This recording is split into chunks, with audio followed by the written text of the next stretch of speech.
Hi, this is the third of three 10-minute talks on why race is a trade union issue. My name's Ken Olende. I'm studying or researching racial identity at Brighton University. The first of the talks looked at how Black people have been involved in trade unions as long as there have been trade unions. The second looked at why it's actually in the interests of white people not to try and exclude Black people from trade unions, though that hasn't unfortunately stopped people from doing it at some points in the past. With this last one, what I really want to look at is what the situation is now, how it is for people who are working in modern trade unions, and why I think race is still something which is important to all trade union members. And for that reason, I want to call this and re-emphasize the old trade union slogan that an injury to one is an injury to all. And I think that this is something which will come up in many of the issues that I want to raise in this short talk. So if you look at modern trade unionism in Britain, much of it is in the public sector, much of it is about people coming together to defend their conditions or to improve their rights of pay. And in many of these unions, you will find that the people coming together are often from Black and minority ethnic backgrounds, as well as people from white backgrounds, and that the trade unions will only work and can only really achieve their ends if people work together to achieve these things. Now, there is an argument that's been put forward which says that really racism is not an issue that affects white people. It's something which is only really for people from minority ethnic backgrounds. We've reached a slightly odd position with this at the moment, because the current government, which has been leading some of the most extreme attacks on immigrants, on refugees, and so on, also has one of the largest, if not the largest, number of government ministers from minority ethnic backgrounds that has ever been seen in a British government. So here, for instance, is the Health Secretary Sajid Javid.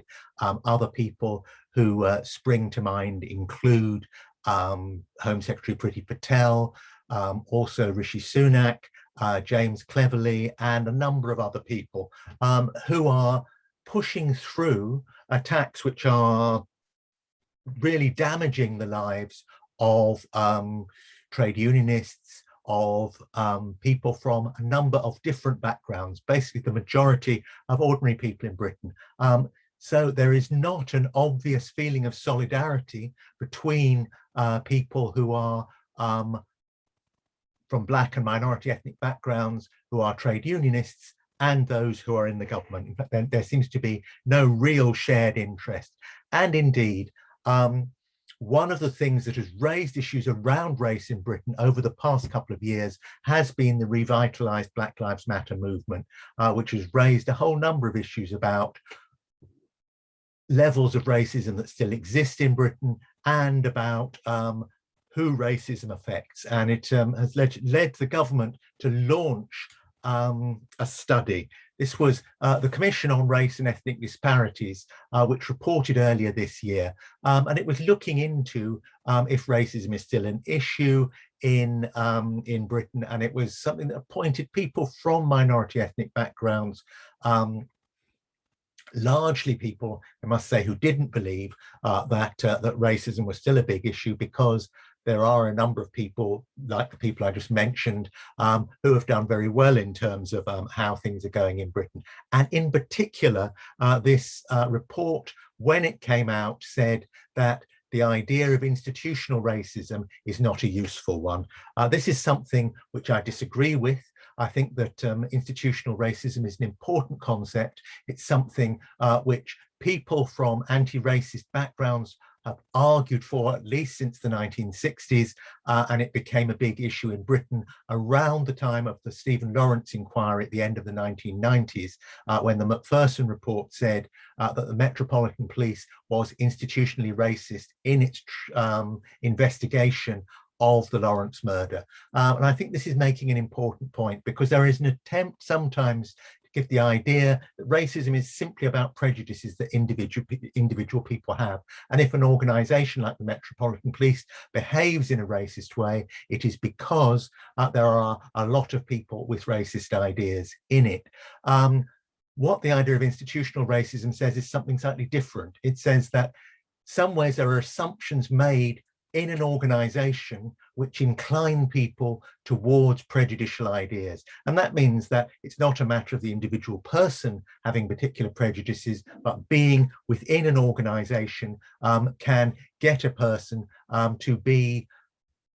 to share prejudicial feelings, and that is actually a serious problem. And I think that this is something which has certainly been maintained in Britain, and it's something which we have seen in the experience, particularly the experience over the past few years of things like the hostile environment. Now, in the previous government, previous Conservative government, the Home Secretary at the time, Theresa May, introduced what she called a policy of a hostile environment for illegal immigrants. And what she said was that a lot of the problems that people have in Britain with access to the health service, housing, and other factors which were troubling ordinary people were down to the fact that people like illegal immigrants were taking advantage of an overgenerous system, and that she would set up rules that would stop this happening. Now, firstly, I do not believe that this was the case. I believe that the problems that people were justly unhappy about were to do with austerity and the problems that had come from the financial crash way back in 2008. But aside from this, there was an issue, which is that the hostile environment did not simply affect illegal immigrants and refugees. Whatever you think about the right of those people to be there, and personally I think that particularly under international conventions, people do have a right to be here, but they also affected other people whose right to be here is not in question. And this is where the policy ran into a problem, where it was dealing with people such as the Windrush generation, that is people who arrived in Britain in the period before the 1971 Immigration Act came into force, and which meant that people from Empire and Commonwealth countries had a perfect right to come and live and settle and work in Britain. They didn't need any documentation for this. So when the hostile environment, which as its name suggests, was set up to try and get people to have to prove their right to work and claim benefits in Britain, often people such as Home Office workers were being asked to say that people had no right unless they could prove that they had been in Britain legally all this time, something which most people had no documentation to show. And I think that this is as one of the reasons why I see this as a trade union issue. The PCS General Secretary, Mark Sawatka, said the government's treatment of migrants, whether they're from the Windrush generation or elsewhere, has been a total disgrace. The mass deportation of people invited here to work, grandmothers holed up in detention centres, and people losing the right to housing, healthcare and a decent living are a stain on the UK's reputation. It has helped fuel anti-migrant rhetoric, which has aided in the rise of the far right. Instead of taking responsibility for her government's immigration policies, Theresa May doubled down and allowed the blame to be shifted onto PCS members working in immigration offices.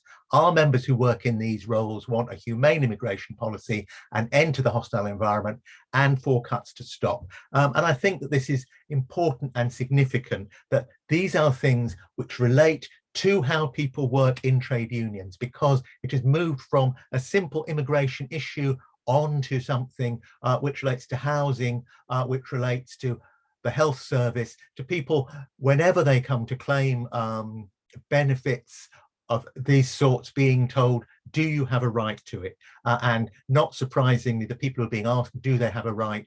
Most are people who are not white. So it's certainly in the interests of non-white people who are experiencing these kinds of problems to be in trade unions, to be together with other people who can fight for and argue for these rights. But I would argue it is also in the interests of other people, white people, to take a similar position. And this is why I started by saying an injury to one is an injury to all. If it is possible to have members of your trade union, members of your workplace victimized because of their backgrounds, it undermines the whole purpose of the trade union. It undermines any solidarity between different groups of workers, and that makes it very hard to keep organizing and to keep defending people's interests. What we've seen through the hostile environment is, in fact, that people are finding it harder and harder to get services, or indeed things in the private sector, such as renting a house. If you rent a house, the landlord is now expected to check if you're an illegal immigrant. They will not have any training in how to do this, so the chances are that they will look at some people and say they're more likely to be an illegal immigrant, and that is likely to be people who are not white. These kinds of prejudices are being spread through society, and this is particularly noticeable in the health service, where now people who are often have a perfect right to health provision are actually being denied or afraid to ask for it. And in terms of the pandemic, I think it is well worth pointing out that the number of people from Black and minority ethnic backgrounds who've died, who are health service workers, is entirely disproportionate to the number of people who work in the health service. Now, many people are not surprised to hear that in jobs such as hospital porters and so on, who are health service workers, many people have died, but they're not. But more people are surprised to find out that, as in this picture, you can see that majority of the people who have died who are doctors are also from non-white backgrounds. And often it's the case, and this is where I think there are institutional problems, that people are pushed forward, find it harder to have refuse high-risk jobs. And this again is where trade unions become important, because people have to be able to look to unions to defend their interests. So remember at the beginning of the pandemic, when there was a real shortage of personal protective equipment, and health workers had to take action in order to demand that they should be given the right to the full range of protective equipment that they needed in order to protect the rest of the community.